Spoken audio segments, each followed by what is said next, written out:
Welcome to Dweller of the Dark.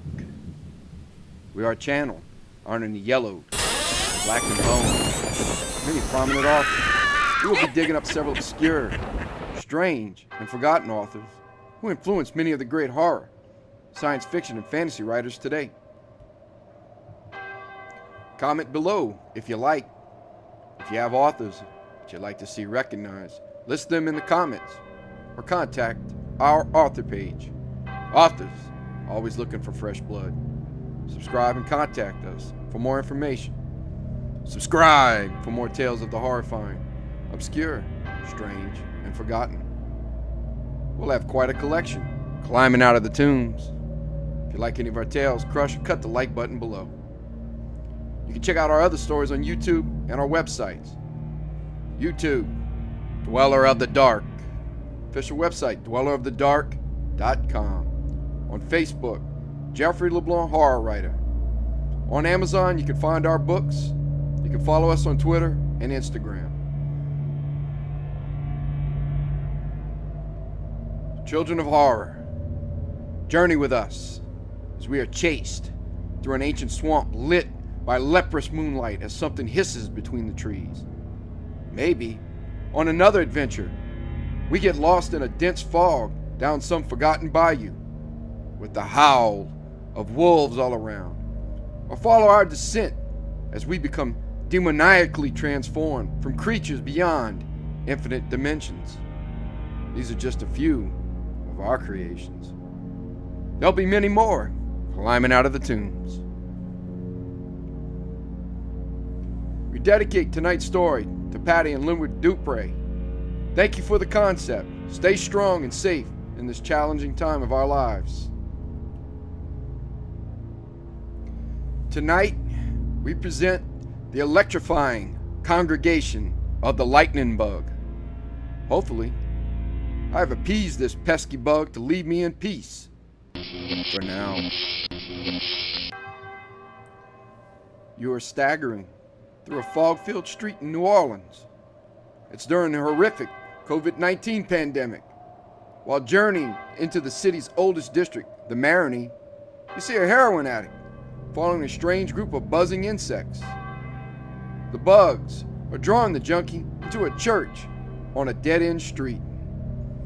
You hear from outside the church an orchestra kick up, ecstatic revelry from the parishioners, and blast a blinding church light. Nothing too unusual, except there is a growing drone of those strange bugs. Then, you hear horrifying screams. Congregation of the Lightning Bug was a short story, first written in July 2015. It's one of many stories in the collection, Wolves, Wings, and Other Things. The Lightning Bug requested an updated version. This one has more teeth at the behest of that glowing pest. We expanded Lightning Bug to include a few laughs and more of our friend's style of preaching. Our updated story should fire up a few storms with the finalized novel. The novel will delve into the mystery of a mesmerizing preacher and a menace beyond comprehension. It is set to be published in July 2020. The Lightning Bug was heavily influenced by several unique authors and artists. H.P. Lovecraft's From Beyond was the genesis of Lightning Bug.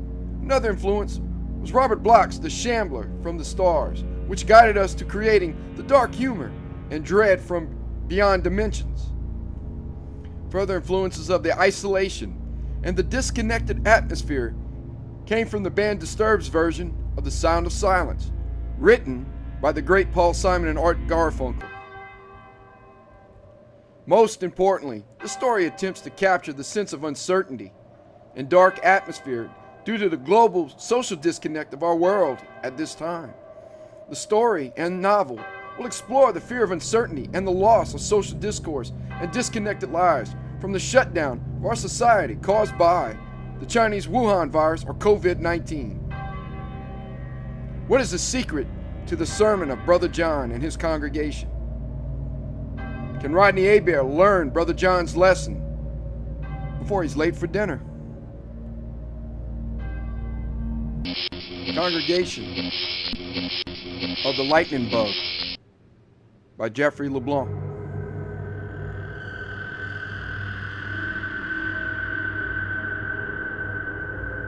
Oh, dear friend, I see that you've had a meltdown.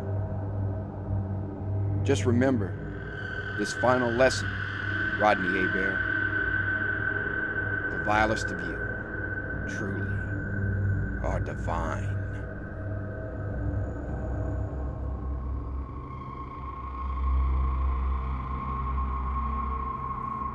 White fog rolled in off the mighty Mississippi River into New Orleans.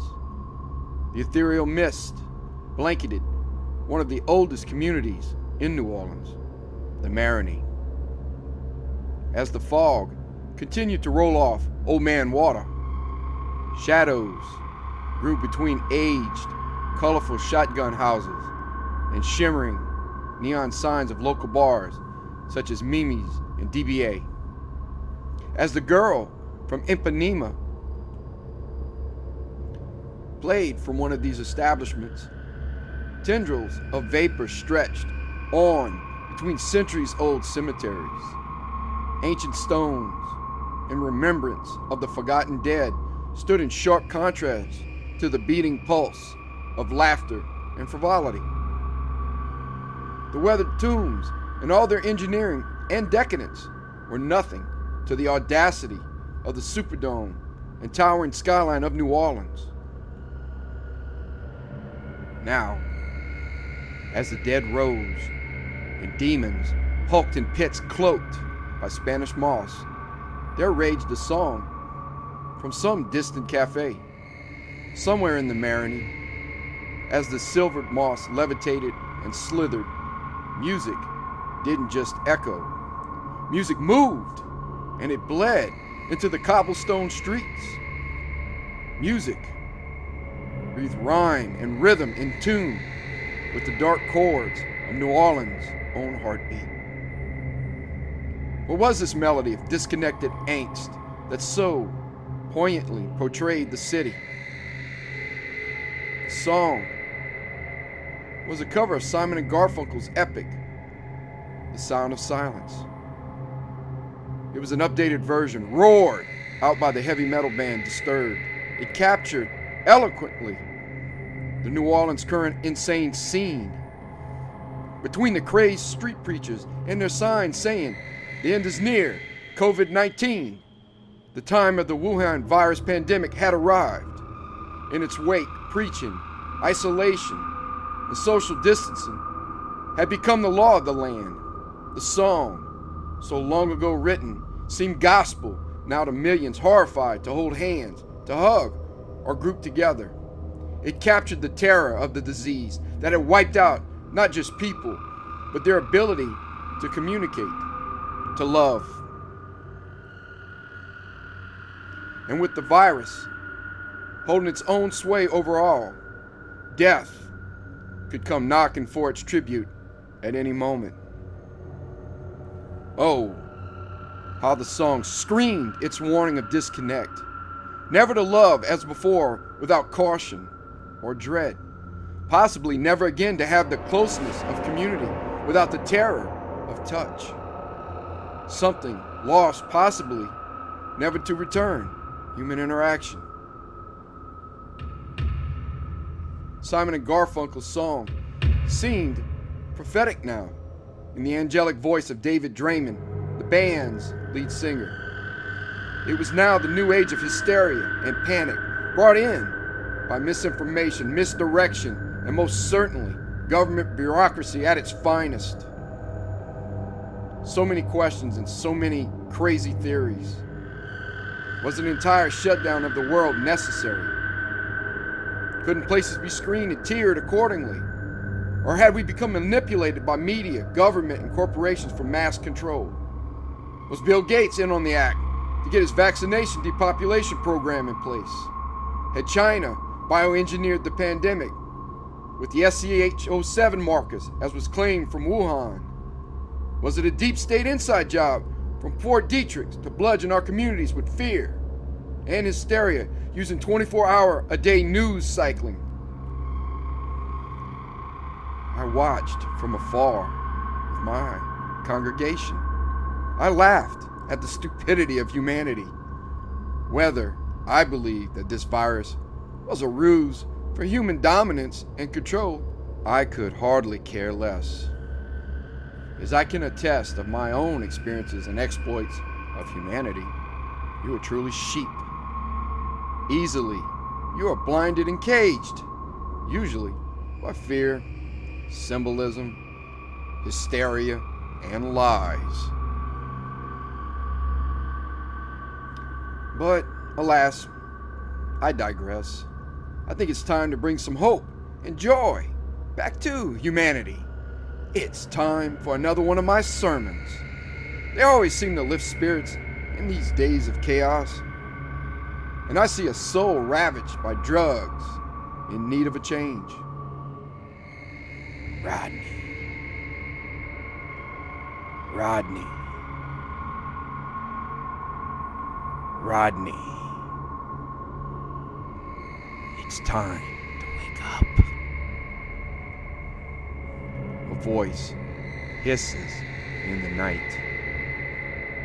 A heroin addict hears his name lying in a heap of trash, strung out on the poison and a grocery list of drugs. The junkie is transcending lucidity.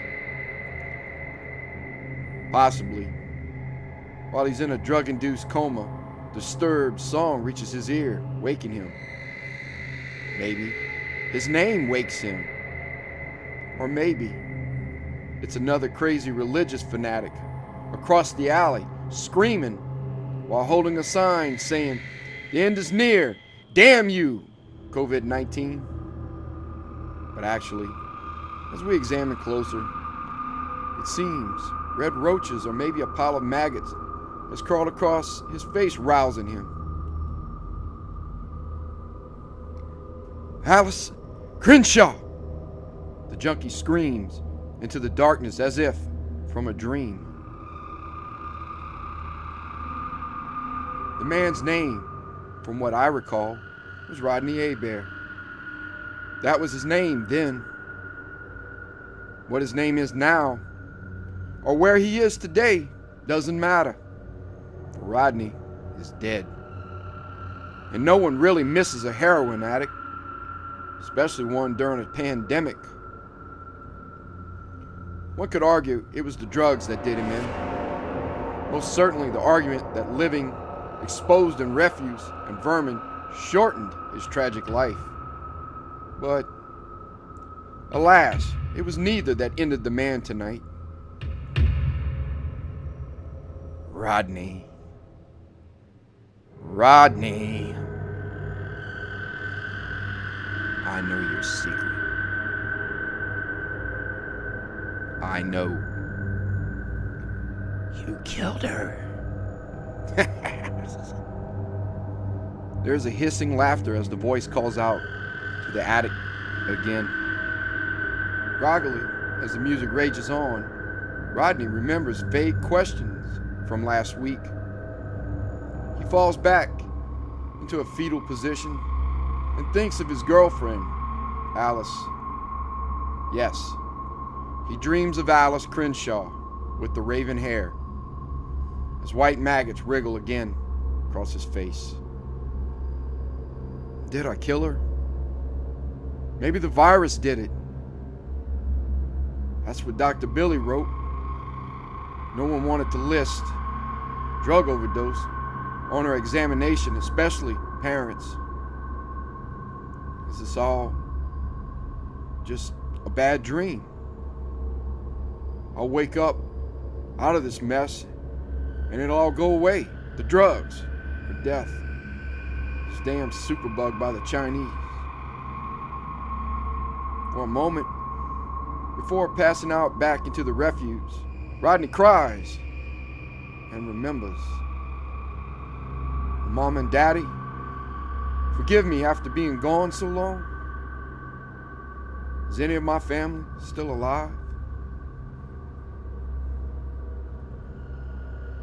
No one answered the junkie's plea. No sirens call, no mercy, and no intervention for the prisoner on Yellow Horse and the needle. Other street people heard, but they were too poor to pay attention, much less care. The only ones maybe listening were the rats scurrying between desolate houses, streetwalkers, and other drug addicts hiding in vacant lots to score. All of these made up the community of the lost, who could give a care less of infection or infecting others, as long as they got their fix. They heard the music, but the reality was it was getting cold, and they needed a place to duck low, stay warm, gutter and beneath the bridge. Ghostly, empty shotgun houses abandoned since Hurricane Katrina creaked, their replies to the masters of metal disturbed. The waterfront warehouses shuttered their doors in reply as well. Finally, rotted shacks with their cracked or missing planks that resembled missing teeth in a skull exhaled a howl, or was it a sepulchral moan to answer? All were long forgotten places, phantoms that rattled their chains to the lamentations of love lost, pain, and regret. The city and the state, of course, spoke not a word. How could they? They were busy with a pandemic. Maybe those politicians should proceed with caution, fear-mongering to steal money from the coffers. If I remember, the former mayor is in jail now, stealing during a crisis. That does bring up a good thought, though. I wonder if the old mayor is as haunted by the virus as he is by the ghost of Chocolate City. Does he hear between the cellmate snores, the race rustling between steel bars and billowing trash? In the food or the shower line, does he feel the rotted corpses grasping at him or smell the sulfur stench of the drowned dead? Sometimes, as on nights such as these, there is the occasional sign of hope. A bicycling local singing, "We shall overcome," as people sing with him from afar. A group of kids, ignoring the social isolation mandate, play stickball under broken lighting in an abandoned lot. And to ring it all home, the funeral second-liners headed back from St. Louis Cemetery singing and swaying their umbrellas to a prayerful chorus of the recently dropped off viral dead. We flow back to the semi-lucid druggie, pondering his redemption under the spike of a needle. Rodney is still shadowed well between broken bottles and excrement in the Maroney. We see he's blinded by the occasional car light turning down another alley. Another flickering street lamp illuminates briefly guttered streets filled with rotted garbage, crushed cigarettes, and the smell of vomit. Between the light's beams, silhouettes creeped and crawled. Cockroaches, gnats, and moths fluttered shadows, causing some of the commotion. Other twisting wraiths were a small crowd of patched gray rats. The rats trailed between trash-covered streets and wavering beige beams of decayed street lights. The vermin set upon some destination only they could know. Our Rodney Hebert, after another day and night strung out, finally sobers. He moves out of the shadows, lumbering and swaying under a leprous, chilled moon. Coming out of pitch darkness, smelling as a slow-rotting corpse longed for the grave, he winces at another car light rambling down the street. Rodney stumbles, then swoons. There are scabs on his arms after his latest week-long bender. Streaks of blood and pus dripped on Rodney's uncovered arms, wrists, and hands. The source of his bleeding and infection were the ragged and crusting track marks, the vectors, registering his inevitable demise and his release from life. Crusted, infected, and scabbed, the tracks were dotting both his emaciated arms. How long Rodney had slept in that alley, he couldn't be sure. Damn near slept through the pandemic. Drowsily, he looked back to that rancid alley where he had danced with Mary Jane, heroin, smelled and discussed the odors of rotten wine, black mold, and sulfurous excrement. Meow! A screaming calico cat made him jump against the dilapidated wall of a house bordering the alley. Subsequently, Rodney fell onto the glass-covered ground of the alley. He had stumbled on the cat's poor tail, climbing to his feet in the dark alley. Now a stabbing pain reached his shoulder blade toward his lower back. Worthless I hope you choke on a Smurf. Rodney picked himself up off riddled, broken glass that littered the concrete sidewalk. He couldn't help the addiction that ravaged his body. Like a moth to a flame, the drug pulled Rodney Hebert closer and closer in. And the more Rodney exposed his body to that flame, the more likely he'd edge closer to being burned to death by it. But hell, it'd be getting killed by coronavirus. I'll never let this crap kill me, Rodney thought.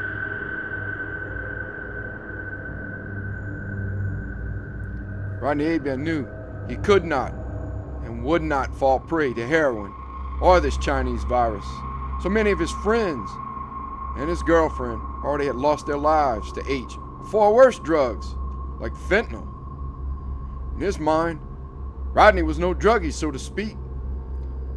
He always had known his body's limits, if nothing else. He'd gone clean before, and he would again. The last week was just a little backslide. It's what you do when your girl checks out on you and the world permanently. It's the end of the world, man. Lord, I just feel fine. Rodney Hebert screamed out as high as a kite. Life had brought it to Rodney last Monday in spades. Life had ripped and gnawed on his heart too much on that fateful Monday. First, he hadn't processed or grieved Alice's speedball adventures right to hell. Then, as he was deciding on a funeral suit, news broke that Wuhan had released a cool bug that killed. With those 1-2 punches to his skull, Rodney got word they were wrapping up the coroner's final findings and moving to a quick funeral.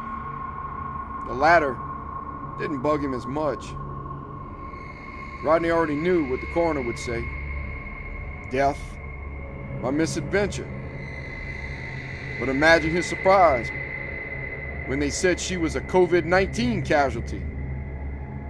I guess pre-existing condition didn't count in a Crenshaw death.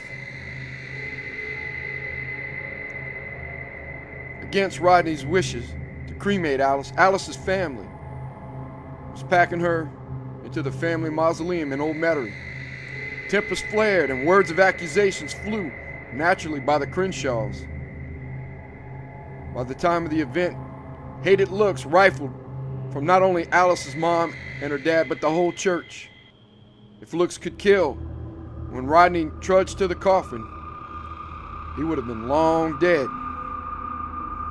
Whispers confirmed to Rodney that Alice's parents knew the truth, couldn't prove anything. In their minds, Rodney should have just shot Alice in the head. Instead, Rodney had hooked Alice on the Roxy, the fentanyl, and heroin that killed her, which was a damn lie. Alice had been the one who pushed them all to that drug crap. The funeral, fighting with the Crenshaws, and Alice's body, locked in that marble box, were too much. By that end, the ever stranger condolences, and it was icing on the cake. Everyone, friends of both Rodney and Alice, were avoiding hugs, touching, or any close contact. How does it even happen? At a funeral. It was really twisted up and made an already bad day even worse. Everyone proceeded back to their home lockdowns. Rodney, in the mood for a fight, the Crenshaws couldn't leave it alone. Rodney fired a remark in front of Alice's family to kick up the storm of hate again. I always thought Alice would kick the old bucket a few years from now. Guess I was wrong on that bet. You're wrong on a few things, buddy. Maybe you'll see her soon. Patrick Crenshaw, Alice's father, threatened menacingly. Rodney yelled back as he got on down the road. Maybe so, Pops, but not today. Now, Rodney remembered looking at Alice's bloated face from all the embalming fluid. Through tear-filled eyes, he recalled Alice's raven hair in the final moments. Her once luxurious locks felt streaks of gray, caused from years of drug abuse. It was those ghostly white strands, lifted by a gentle breath, that first spoke their own memories to Rodney and finally made him snap. The dead hairs whispered, "Did you hear me, Rodney? Even wasted on heroin, Rodney? I know you heard the crack of bone and splintering of my teeth. What about the seizure I had, baby love? Are you having sleepless nights now because of it? Don't I look pretty in the coffin with a wired, misaligned jaw?" Yeah, Rodney couldn't deal with it. Letting go, living in disbelief that Alice was rotting in that mausoleum box. Alice in the tomb, instead of on the front porch screaming at him to cut the grass. No, Alice dead would never just sink in. Alice Crenshaw, dead, oozing away in the cold stone of a grave. Earlier, before his last exchange with Patrick Crenshaw, and an embarrassment to everyone at the funeral, Rodney screamed at Alice's corpse, "This ain't Alice! You switched the body! I know this isn't Alice!" Too much pain. Life had been a real bitchin' bastard that day for Rodney Hebert. He needed anything. Heroin, coke, booze, or meth.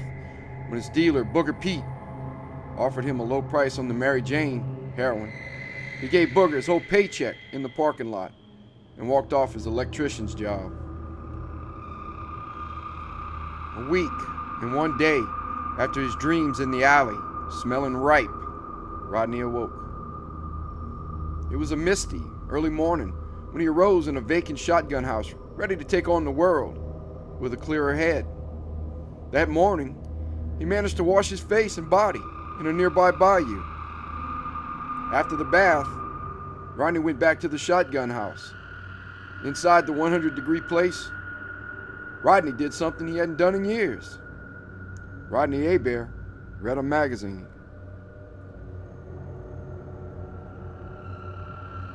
It was certainly a strange magazine to find down in the Ninth Ward.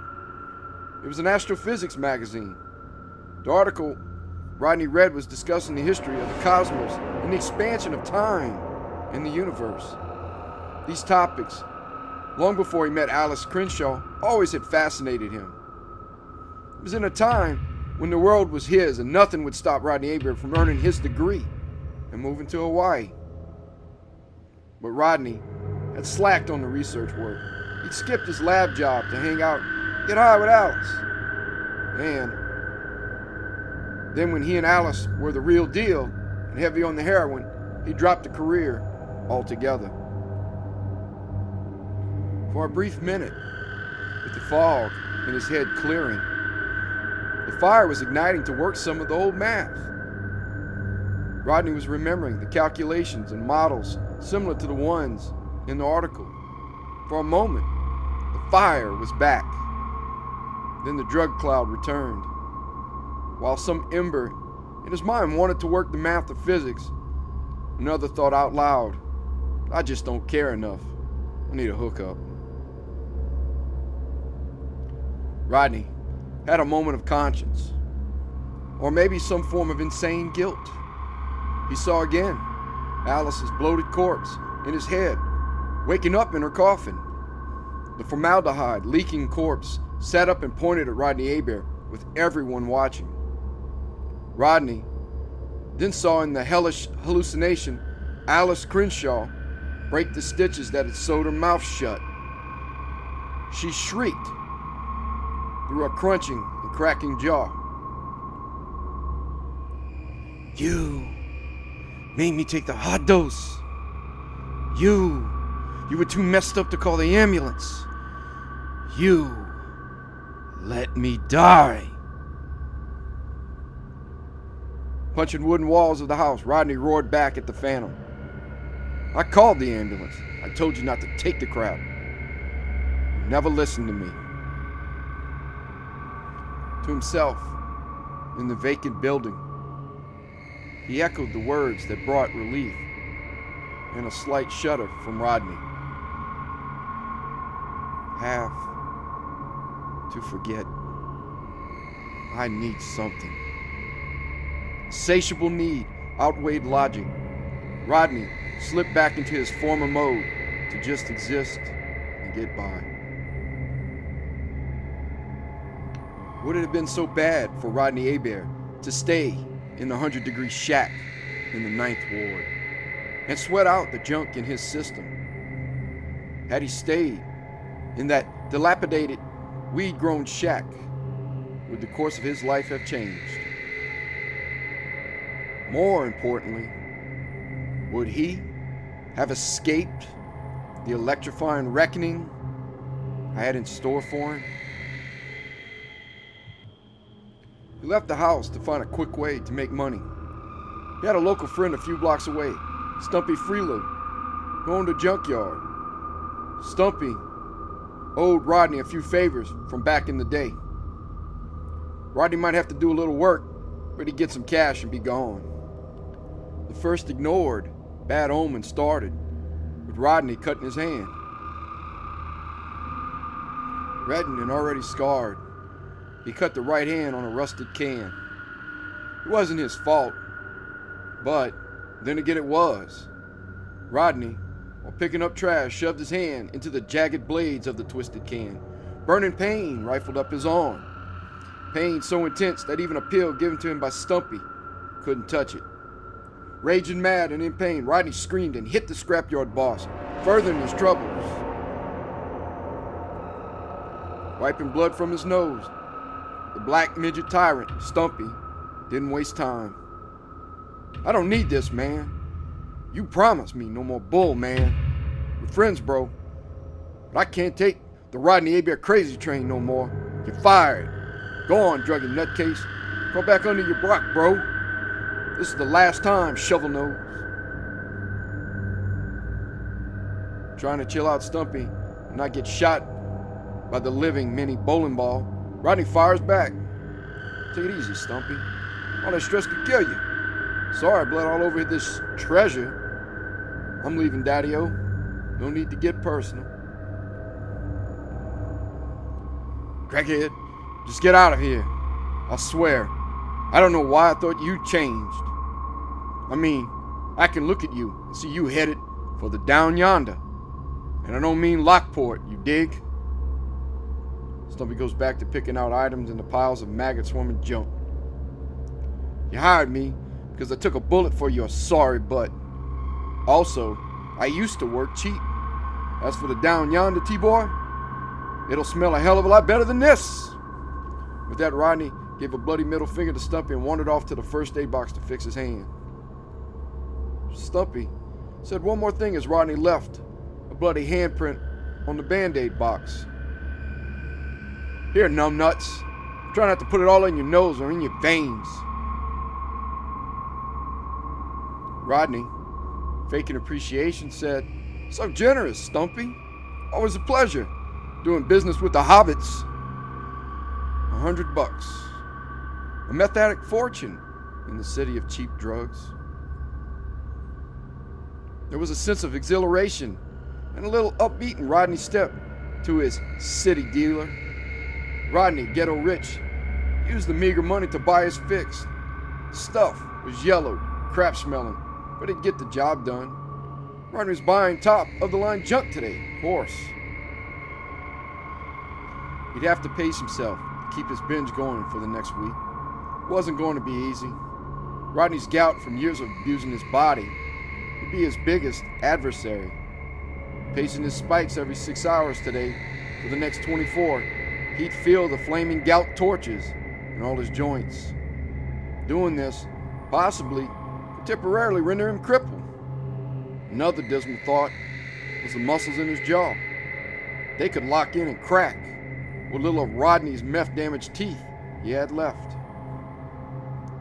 Worst of all, without a steady injection, there would be the release of his bowels and, of course, vomiting.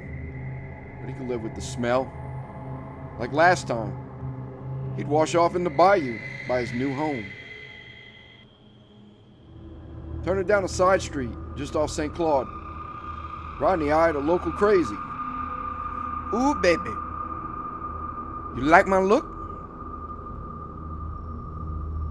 Says Quintil Roche, 400-pound paranoid schizophrenic. The brontosaurus woman, at least Rodney thinks she's a woman, runs a cigarette yellow, heavily pierced, ash-spotted tongue across fluorescent green lips. It's at this point the behemoth tries to perform a wobbled sachet strut like a model. Quintil's latter moves fall closer to a woolly mammoth on roller skates covered in Crisco. "Not into crazy retards. Try the zoo, you damn elephant." Rodney waves a hand and points in the direction of Carrollton Street and Audubon Zoo. "You don't like me, Junkenstein? You love that gunky in your arms more than my nasty body of love." Quintil points to Rodney's tracked-up arms, then does a horrible rendition of an ultra-bad 80s pop song. "My milkshake brings all the boys to this yard. I'm cleaning my house. You like big love, Rodney?" Quintil starts dancing and rattling the chicken bones tied in her hair. At the same time, the behemoth licks the cardboard making up her cleaned house. Get this, Voodoo Queen reject. There was you and cockroaches left after Uncle Sam dropped the big A-bomb, and the world needed us to repopulate. I'd still screw the cockroaches before you. Rodney waves off the 400-pound wonder, proceeds on. Until screams a crazed curse at Rodney. "Wana, wana, pachula, pachula, mako, petro no mako." It's an inaudible, made-up language of curses that only the psycho could understand. "I got a better one, Large Marge." Rodney waves all his fingers, spits in the direction of Quintil while saying, "Wuhan, Wuhan, Wuhan. Now I give you Corona Rhino butt." "No, I don't want to die." The large woman takes off running in panic. Rodney staggered, like a zombie trying to eat brains, down the side street off North Claiborne. He was headed on into the area of New Orleans known as St. Claude. He shuffled another block to the Bywater area and perched himself off Franklin Avenue. Now, on the main perch off Franklin Avenue, high on horse, Rodney got nostalgic. It was on, of all things, Catholicism. As a Catholic altar boy, Rodney had never been a saint. Yet he felt some divine unity with God in the degradation of his body and his soul, just as Christ had done during the crucifixion. Here on a heavy drug and human trafficking street, he was questioning divinity and the universe. Every virtue and vice was here just as in the days of Sodom and Gomorrah. The difference now was there were no angels coming to bring destruction, no saints to preach repentance to the devilish masses. Here on this stretch of asphalt were only sinners. Father, sinner heroin junkies are way cooler and more interesting than altar boys. Rodney looked up to a luminescent sky. Heat lightning arced in the distance as he sarcastically laughed. Was it the fix? Junkie Jesus thoughts? Or the general change of weather that lifted Rodney's spirit? He was feeling a little better than normal on this hotter than hell night after shooting up. Maybe tonight he might try a walk into the Aaron Rose and catch up with a friend or two he hadn't seen in months. Jack and Jim Bean. He'd need a little more cash, but that'd be easy. Just find the right sucker to rob. If he could find an easy mark to hustle and beat down, the bread and the booze would be his. In New Orleans, with a guy of his girth and drug-induced strength, there was always one of those. Rodney sat for a minute on an aged set of brick steps. He needed his bearings to make his way to the best place to locate a mark to roll. Franklin Avenue was an ideal place to hook up a stupid kid trying to score, but NOPD had brought in new cops to police the area with the conventions in this week. It was dicey at best. No way even the most desperate of morons was willing to risk a drug buy in front of parked police cars. Rodney pondered further and thought it through. In less than an hour, he could be back up near the Marigny. Heck, maybe the outskirts of Esplanade before making the boogie down in the French Quarter. And in the Quarter, it was always a guaranteed good hunt for sucker beat-down cash. Even during a hurricane, it was, as Justin Wilson used to say, guaranteed.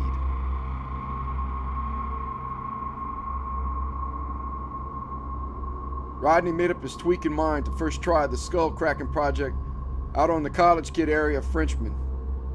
If it failed, then the Quarter. His plan for now was to target a guy, a girl, heck, even a couple by DBA in the Marigny.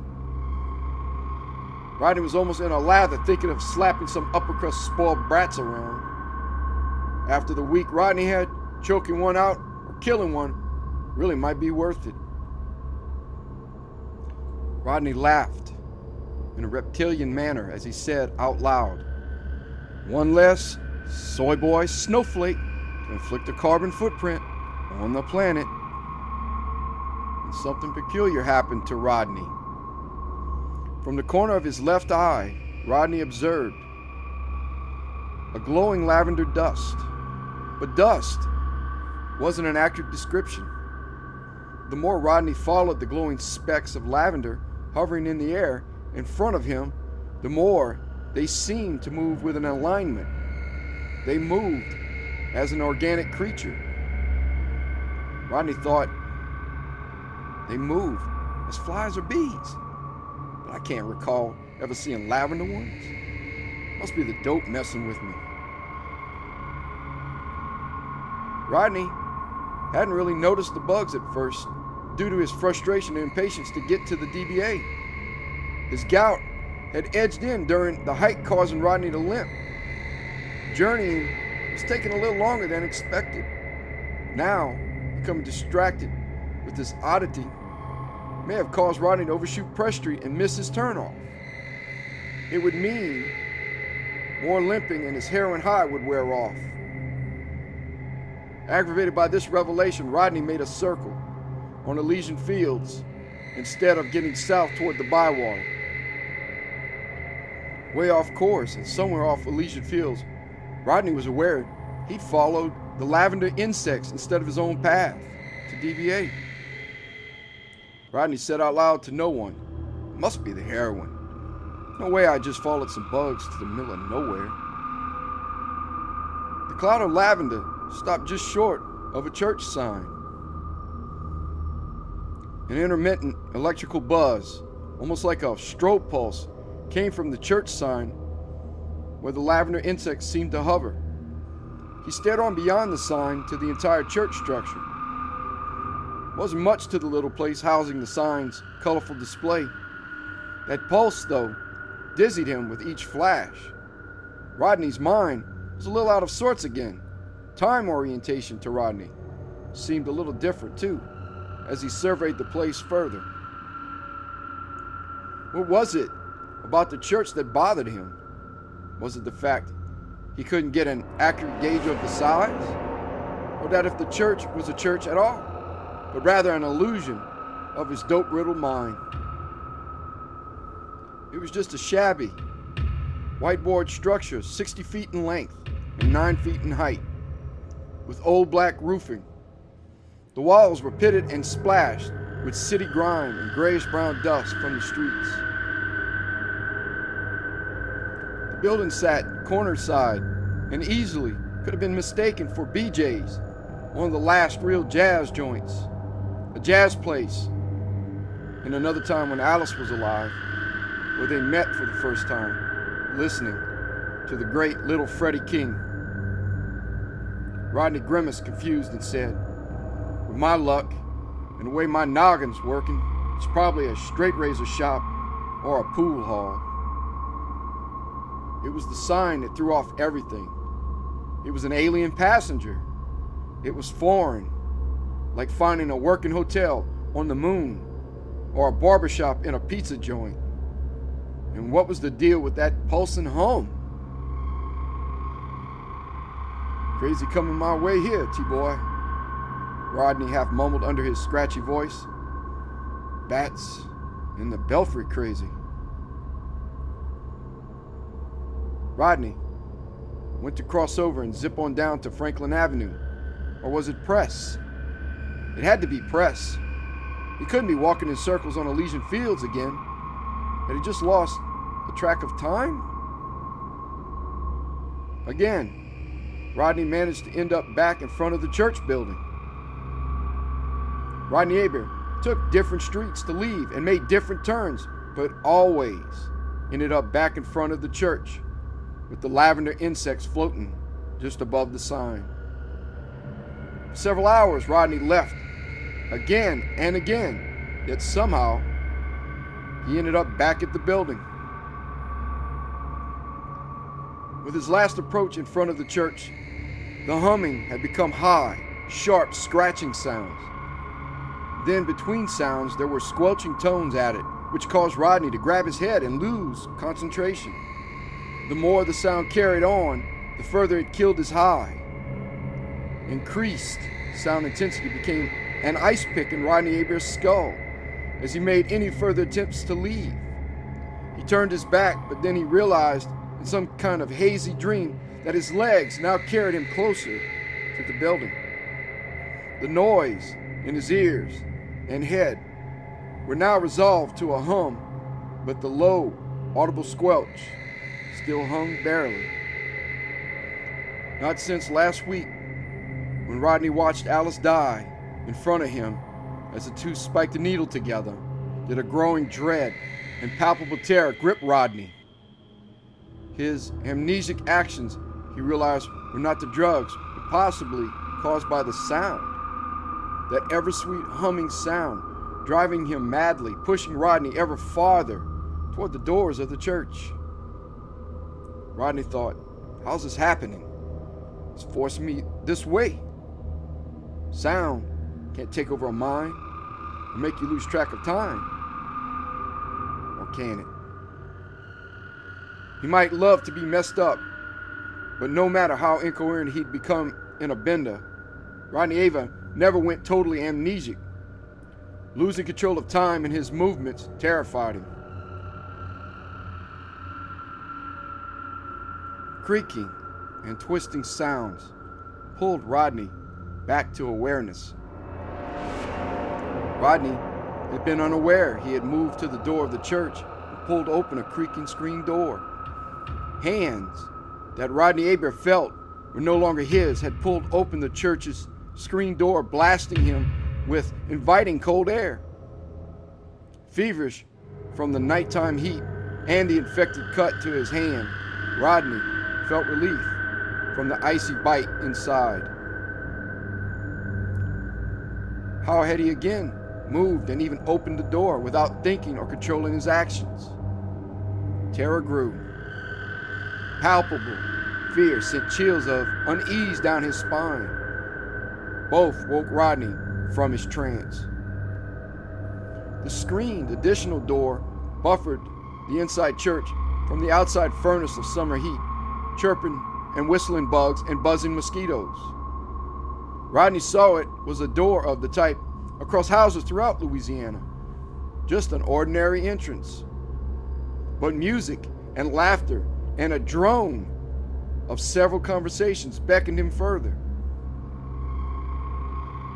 Step by apprehensive step, Rodney moved from the heated summer air into the church. Shadows and the glare of lavender lighting inside the church puzzled the man. Onward he walked, hearing the clod of his worn boots on the hardwood floor. Inside, into the main portion of the church, colors changed to violet, or was it crimson? As he proceeded on, out past the pew corridors, Rodney noted the usual semblance of an orchestra at these church gatherings. He also noted a vast array of church parishioners awaiting Mass.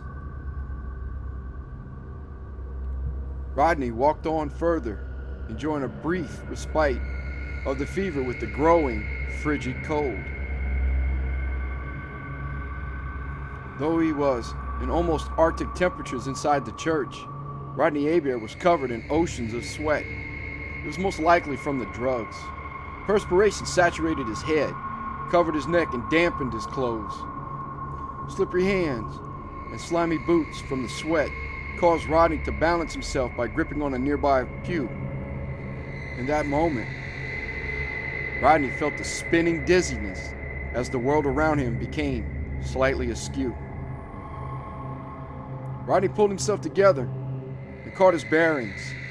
He thought then, man, why is everything so out of sorts? Rodney Hebert took a look around the church he had staggered in. Had he not realized he passed emerald bead curtains into a colossal multicolored room? He studied onward the row upon row of the church pews. They were long, mahogany pews with carvings of the saints and various displays of biblical history. They should have been in the Church of Notre Dame or a museum, not some shack in New Orleans. Add in the Michelangelo-style fresco paintings on the walls and ceilings, plus the eloquent statues, and all of it added to Rodney's unease. Standard churchy decorum, no doubt, Rodney said out loud. It was the congregation that keenly drew further inspection and interest from Rodney. Buzzing within, out, and around each pew was what had to be the church's congregation. You had the crazed, Jesus freaky thing going on with some. There was the pious group of theologians in the middle. You even had the hypocritically staring, pink-hatted fan lady who had a sales ticket still stuck to the hat. Cake, young man? Or would you like a Band-Aid? Your bandage is a little ripe. The words eat as from a squealing rat. They had come from one of the assortment of hat ladies. This woman had arched brows to match her hawkish nose and vulture chin.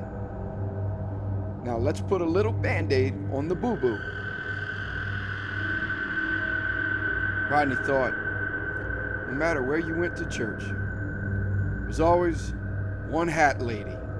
She's usually the plumpest, most extravagantly but badly dressed, and has a stick up her rump. Worse, she or they are the ones who use a Sharpie for eyeliner, and they always had a cake, a pie, a worn leather Bible, and the God is alive and watching stare. Thank you, ma'am, for the Band-Aid. He yanked the bandage from the hat lady and headed down away from the hat crowd. He told himself again, as if he needed a reminder, to stay away from the hat people. It was his best attempt to avoid any further conversation or awkwardness with these nutcases. Rodney Hebert heard that hissing voice from earlier in the alley and the cool touch of a woman's wet hand to his neck at the same time. Rodney. Rodney. Rodney. Why did you let me die? Rodney turned suddenly to no one. Then he turned back around, running into and falling down, colliding with another churchgoer. Welcome, brother. Welcome indeed. The words came from a wild-eyed, energetic man with a slightly buzzed scalp and ripped muscles. He continued to Rodney. Our congregation is so excited when new people join us. We look forward to having you, Mr. Henderson. Harry Henderson. Rodney gave him a fake name derived from the comedic Bigfoot movie Harry and the Hendersons. At this moment, he sized up Wild-Eye Guy. All Rodney Hebert could think was Persian Gulf, Kabul, or Afghanistan. Maybe, just maybe, family murderers, shell shock syndrome. Probably hopes St. Peter forgives kid and wife killers and lets him through the pearly gates of heaven in the end days. A small faction of the more radical churchy group arrived, or, as Rodney saw it, the real church cult had arrived to greet him. Welcome, son. Harold Pontiff's the name. Looks like you found the place you need to be tonight. By the look of you, life's been giving you the old 1-2. Harold was a leathered man of small height. He was in his 60s or 70s. Rodney noticed he was an overweight man with a distinctive pouch that flashed, skyrocketing cholesterol headed to heart attack. Further, he noted Harold wore saggy stretch pants underneath overalls, a flannel shirt, and a camouflaged and orange hat. Thank you, Harold. I never knew this place was around here. As Rodney moved his swollen right arm to hide his tracks, he used his left arm and hand to fix the bird nest mop that was his hair. He hadn't cared about his hair in a long time, but this place seemed to make him feel some sort of shame of his appearance. Harold said something at odds with the current crowd of religious fanaticism to Rodney. At first, Rodney couldn't focus on what Harold was spouting. You, me, and all these worshipers in the church are not truly here.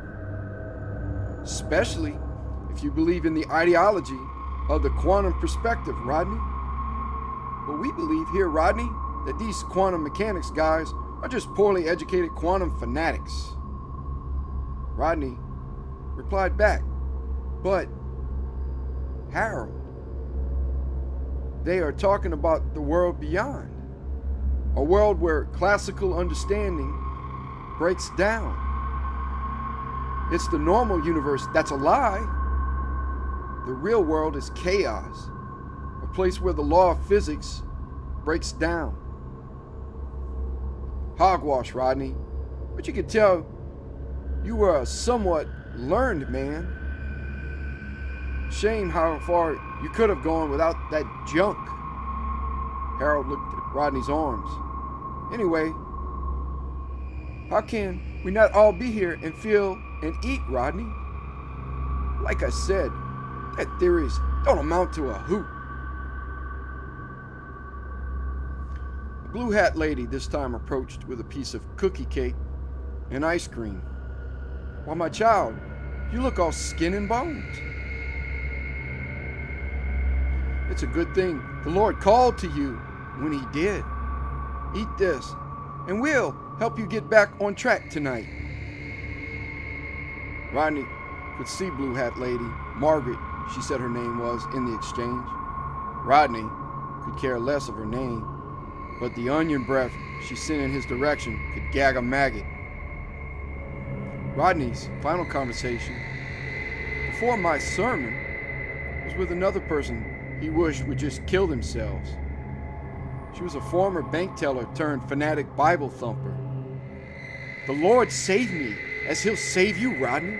You just have to believe. Rodney replied, "Look, Tinkerbell, I'm no Peter Pan or Walt Disney. Life's not a beach for me, and all the Bible reading in the world won't make you any better than me. To err is human, so buzz off."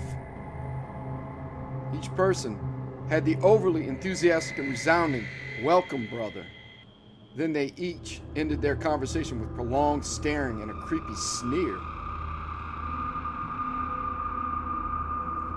"Brother John has a great sermon for you today," each would say, almost parroting the last. Always the statement was ended with prolonged stares and creepy sneers.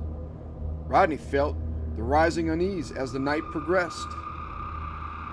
Rodney Hebert, local resident from the alley trash pit and hunter of the stupid for cash, felt his instincts kicking up. Something was amiss about the place and the people inside the church. He couldn't put his finger on exactly why he felt this unease. The church and these religious nuts just seemed like your garden variety loonies. The hissing voice returned, booming all around him. "Rodney. Rodney. Rodney. Why did you let me die?" "I didn't. I did everything to save you, Alice." Rodney bellows out a pleading explanation in the church. The entire group of church onlookers stopped speaking at the same instant. Then all turned and stared at Rodney as one collective. It was unnatural stares. Then, to make the event ever more eerie, they all had a mysterious, knowing sneer as they looked at him now. Yeah, that was it. These people must have all escaped out of the Mandeville loony bin. Dread reappeared and gripped Rodney, all of his street instincts alarmed with danger of this crowd. The same lurking dread as when he sat outside the church for the 100th time after attempting to leave it. Fear had sent icy shivers up his spine and caused his legs to become jittery. Rodney began to have a tight dryness in his throat and the hair on his neck standing on end. Rodney, to cast off suspicion that he was onto them, advanced further into the church to find a seat. He didn't know why he went further. He didn't know why he felt compelled to sit when all he wanted to do was run. As he was pulled in further and sat middle row, apprehension brought a shakiness that put the final nail in the coffin of Rodney's fix. To avoid any direct stares again, he fidgeted with the church songbook in the pew while looking for the nearest exit to bolt. It was while looking over the songbook at the song, "Be Not Afraid," that a familiar voice beckoned him. "Rodney. Rodney. Rodney. Did you know I was rotting away right now in our mausoleum? I thought we had a deal, lover. No tombs." He heard Alice's raspy voice, as if she was drinking water as she talked. Rodney looked up, stunned, from the book. The raven hair was sloughing off on the right side of the head. The right eye was gone, replaced with a squirming pile of worms. But most importantly, the misaligned jaw flopped, ready to fall off the putrefying corpse of Alice Crenshaw. Rodney screamed. He turned from the stench of rotting Alice and fell over into the next pew. Again, the congregation gave the creepy stare and sneer.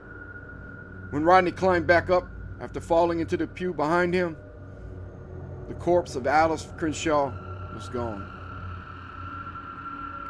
Rodney thought and sarcastically mumbled under his breath, "This is the weirdest thing since the funeral.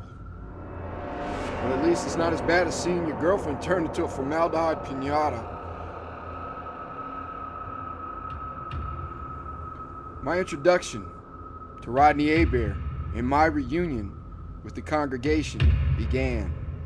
In that moment, I gave my sermon.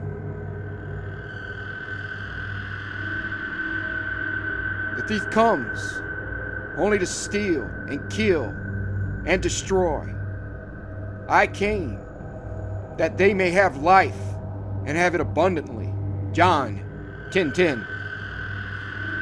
The words from my booming voice were almost hypnotic. The scripture, as smooth as polished glass, was from a quote in the Bible. The voice to Rodney sounded chime-like and strangely moved from above him, behind him, next to him, and then from the front stage of the church, all at the same time. I evoked my words as a powerful preaching man. Rodney saw I was tall beyond an average man's height. I ranged 6.5 to almost 7 feet tall. Rodney thought, this man is unearthly tall, broad shoulders as a Viking. He carries the power of Odin or Thor in his hands. Maybe a lightning bolt, like Zeus. My eyes were of a whole different story to Rodney. They locked Rodney into a stare of great awe. No human being could have such fluorescent green eyes like that. He'd seen ghost blue eyes, but never had he seen green, ghost, almost glowing eyes. Eyes you could watch with such awe and peace even if your house was engulfed in flames. Phosphorescent, green ocean pupils that could soothe you to face any storm, or at the same time, drown you beneath the fathoms of an infinite abyss. I went further into my sermon.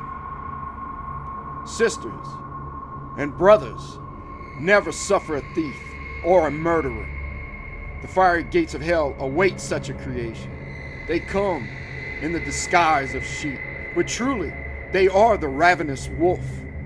They don't just steal from you physically, but break your heart and hope for humanity. Be aware of these thieves as they dehumanize you. Remember always, God made our lives to give to our fellow woman and man. The thief takes, the thief destroys, and the thief never gives back. My brothers and sisters, Matthew 25:46. And these will go away into eternal punishment, but the righteous into eternal life. I raised my Bible as a great and powerful sword in the hallucinating mind of a now sweating, feverish, and pained Rodney Hebert. It is a sword of growing fire. The more Rodney stared at the fire, the hotter he feels physically, and the larger the great flame blazed. The congregation, all staring at Rodney in chorus, responds, "Amen, Brother John. Never suffer a thief. Never suffer a murderer. You are a chosen race. You are a royal priesthood. You are no doubt a holy nation, my children, and unto you I say, we shall multiply. For you are a people for his own possession, that you may proclaim the excellencies of him who called you out of darkness into his marvelous light. 1 Peter 2:9. I smiled at Rodney. I glided down from my pulpit. Then I walked from the stage down to the heroin addict and murderer, Rodney Hebert. The words I say next were reverent and to Rodney fanatical. My family, my children. You came from the darkness of space.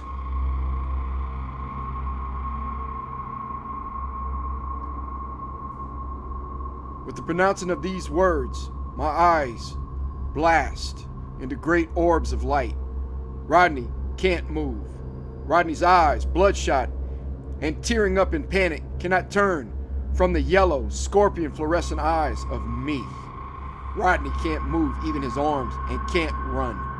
He's exhausted himself trying to stop the growing, chalkboard scratching, squelching pitch in his ears. Humming reverberates throughout all his body now. Whistling, multi-directional signals are playing with vision, his perception of depth, and even reality. Rodney's reality is twisting around him in a kaleidoscope of lavender and fluorescent green. What's happening? I can't move. But the words Rodney say are just a whisper. I am him, my children. I am him who called you out of darkness into his marvelous light. I point to the picture representation of Christ. Was he your creator or was I? You are. The congregation answers, but it's as a buzz of thousands of insects. Rodney figures he's hallucinating at this point. His ears are detecting something. Scratchy, plastic, raspy sounds are all above, below, and around him. Giant and small insect wings are heard. Then the clicks and scissor slices of mandibles also come from spaces above, below, and behind him. He feels a solution that is warm, wet, and syrupy, falling on his hair, on his back, and slowly dripping down his neck. I begin a horrifying transformation. It begins with my movement to Rodney, which resembles an encircling black scorpion coming to eat its prey. My legs stretch and stagger while they pour crimson blood mixed with the same neon lavender color as the church sign. Ribbons of lavender slime drip from my mouth as it splits into tarantula pinchers. Crescent burgundy horns twist out from the frontal lobes of my skull. Human flesh rips apart to reveal 4 glowing and twisting emerald centipede or spider legs. The fluorescent eyes push from the sockets into 4 feet, shrimp-like probes for sight, then branch out to 16 more. An arc of lightning fires between the eye probes and between thorn-shaped nodes down an ever-expanding chest plate. The tarantula pinchers on what was my mouth become fluid and flexible as black squid tentacles. They open up into multiple tentacles now of 20 or more, waving sporadically.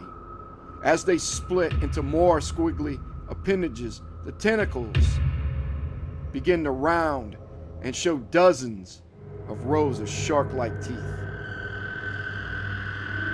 At this point, Rodney Hebert, murderer of his beloved Alice 1 week ago, lost it. A man who spent his whole life in and out of rehabs and jail let his mind fracture into oblivious insanity. Rodney's respite is to dismiss this reality. Rodney says out loud to me, "It must be a bad batch I spiked into my arm." Someone squaring for what I did to Alice. Insect-like. Alien. Without forgiveness or compassion is my voice now. No, Rodney Hebert. This is a true reality. We each owe a debt for the transgressions we have committed upon others in the end. Now, you'll pay yours. Please, please, please let me go. Rodney whispers his plea. I hear his heart and breathing increase in terror now. It took all he had to manage just those words. Another creeping thing circles him. It has been circling. And there are smaller ones scurrying while dropping more slimy ooze on Rodney as their shark mandibles wave around. They fly past in glowing colors of lavender and burgundy, in the shadows above, below, and behind him. Were the congregation possibly licking their mandibles, teeth and mouth, while eyeing him as food? I imagine it was so. Rodney, I must quote one more time from the good book. I just must give you one parting message before our meal. For a brief moment, my voice sounds almost reverent in Rodney's mind. I know I'm done for. Preach all you like. At least I'll see Alice again. Rodney has accepted his fate. It was kind of a disappointing moment for me and my kin. But not unexpected. I reply back and break the murderer's last hope.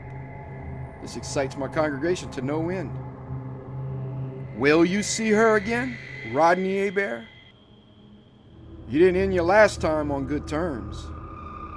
I could see her now. In hell. She can't wait to torture you. No. She was too good for hell. Alice loved me. Rodney puts out one last pitiful defense. I am God's creation beyond worlds. There are a dark infinity of hells, Rodney. Alice hates you in all of them. Ha ha ha ha. My statement and laughter causes the man to gasp and scream. Simultaneously, I send a humming, high-pitched, squelching wave. The electrical lightning arc over my body is causing rapid vibrations that stretch and contort the body and skull of Rodney in preparation for something. Rodney cannot comprehend quickly enough what this preparation is. Feeding. In these briefest of moments, Rodney's tissues and bones are becoming more gelatinous, and great pain racks his organs. He's finally allowed to scream as a baby in agony to our delight. To Rodney, I speak in a metallic, raspy, completely insect-like voice. Therefore, if anyone is in Christ, he is a new creation. The old has passed away. Behold, the new has come. 2 Corinthians 5:17. You, Rodney Hebert, will be transformed to what you need to be. Your dissolution will bring forward new creations for our congregation. By your sacrifice, we shall spread out amongst your world and create a better one. I twist my eyes to look on the frozen man sitting below me. I cackle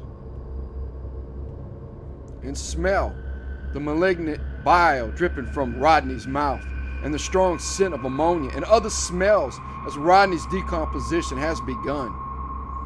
I taunt the man as we prepare to feast. Rodney,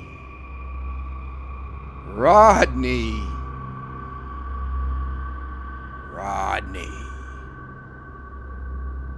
I think it's time for dinner. Then I continue. If anyone should dare in the future to question the commitment you made, Rodney, to feed us, I will honor your sacrifice with proper rebuttal. I lift the mass of taffy-like Rodney flesh as he tries to move the last remnants of his melting mouth. My congregation finish their transformations, becoming their true forms. The teeth start to tear and nibble small pieces for taste. Rodney Hebert's flesh changes color between lightning arcs from me. Then my congregation of creatures perform their own changes to the flesh, integrating it to shades of blue, and then magenta, and finally to violet. As an insect collective, they buzz back to the last remnants of the still living Rodney Hebert. Thank you for your sacrifice. We are glad you came to dinner, Rodney. I rattle my appendages and laugh ecstatically with my brood. Then I send more arc blasts of lightning above my moving tentacles of teeth while saying, Bon appetit, mon amis. Dinner is on Rodney. Rodney attempts one last painful plea as his blob of a body is being devoured. One last blink as his face is rolled into that taffy pile of gelatinous goo. If you saw me at this point, it would be difficult to distinguish my mood. Rather, it would be impossible to tell if I was in ecstasy by this simple meal. Arcing lightning and blast of light should give hint, though. Most certainly, by the buzzing and humming drone sounds, you could detect that I and my congregation must be pleased. I pull feather strings of twisted, gelatinous flesh. I believe in that instant Rodney's eyes were leaking off to the floor. I pulled feathered pieces of Rodney's dissolved corpse. I hand a piece of Rodney's shoulder to the former blue hat lady and the congregation. I turned back to look down on an ever-growing pool of melted Rodney Hebert.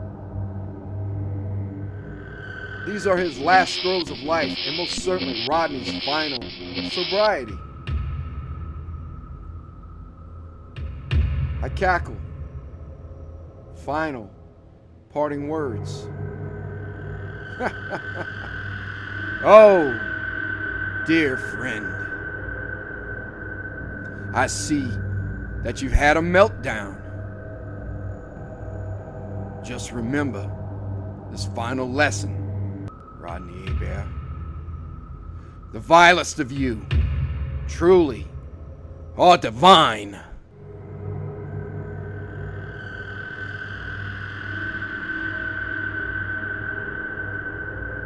Thank you for listening. Have a great night.